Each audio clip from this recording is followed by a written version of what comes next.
This emergency message has been authorized for release by the United States Department of Agriculture.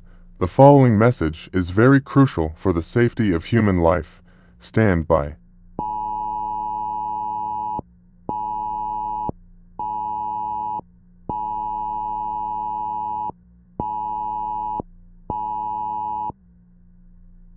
Extremely deadly snake species known as the Black Mamba is on the loose in the state of Florida.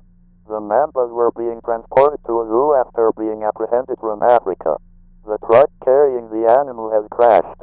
The mambas are believed to have escaped from the truck and have slithered off to the wilderness. These snakes are very dangerous. It takes just 2 drops of venom to kill an adult human.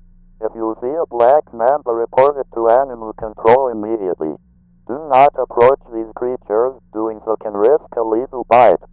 Stay away from tall grass areas.